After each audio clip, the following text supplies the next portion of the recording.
Hi everybody, this is Kelly in Madrid, Spain. I'd like to tell you guys a story about communion here in Spain. One of my favorite communion services. It was a long time ago now, probably about 7 or 8 years ago, close to when April and I first moved to Madrid, and we were working for the first church plant here called Mountain View International Church. And the church had just been started, and so you can get away with a lot of things when it's a baby church, a church plant, and I'm always up for a crazy idea, and so we decided that we were going to try something different for one of our communion services. So at that point, we were meeting in a cafeteria at an American university. And it was just a small campus, small cafeteria, and we had these circular tables with chairs around them. And on each table, we had placed a wrapped present. And so when people came in for the church service and sat down, we didn't say anything. We didn't, announce anything. We just kind of let people wonder, like, why is there a wrapped present sitting on our table? And especially the kids, they were like so excited about this wrapped present and wondering, is this for me or what's inside the box?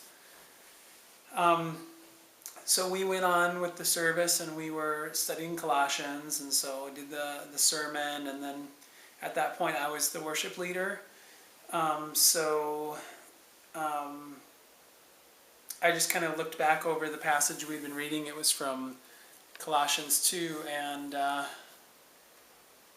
just read a little bit of it here that I read at that service. It said, "For in Christ all the fullness of the deity lives in bodily form, and you have been given fullness in Christ, who is the head over every power and authority." And it just seemed really powerful to me that this idea that all of the fullness of the deity lives in bodily form in Christ. And so I was just trying to figure out how we could kind of work with that while we were worshiping. And so I had everyone close their eyes, and I just said, okay, now in your head, in your mind, imagine that you and you guys can close your eyes and do this too if you want, actually. So I said, close your eyes, and in your mind, I just want you to imagine that you slowly, take off the ribbon, you open up the box, and inside is the fullness of Christ. And so just kind of using the five senses, I said, what did you see? What did you hear?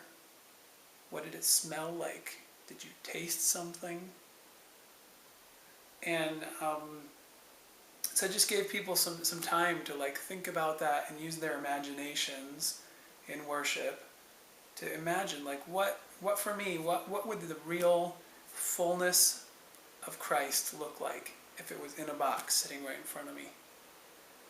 And so after people had some time to think about that, then they opened their eyes and we had the sharing time, and people just shared what was in the box.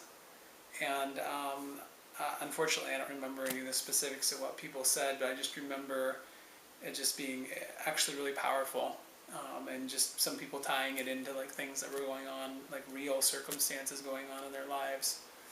And so after we had shared, then I said, well, are you curious to know what's really in the box? And so I said, okay, open up the box. Let's see what's inside. And so usually if there was a kid at the table, they were the ones that, dug right in and grabbed the box, and I had to tell them to be careful with it. And they ripped it open, and inside was the bread and the wine for the Lord's Supper. And we just connected that, and just said, you know what, actually the fullness of Christ, we remember that. It's expressed in this act that we share together as a church, where we remember that Jesus died and rose again. And I don't know. That was one of the most, I think, meaningful communions that I was able to share with our church. Just kind of reflecting on that, and then actually having something tangible in my hand, bread and wine, and being able to then experience that way. So that's my story, and I hope you guys have other and great stories shared, and blessings from Spain on all of you. Bye.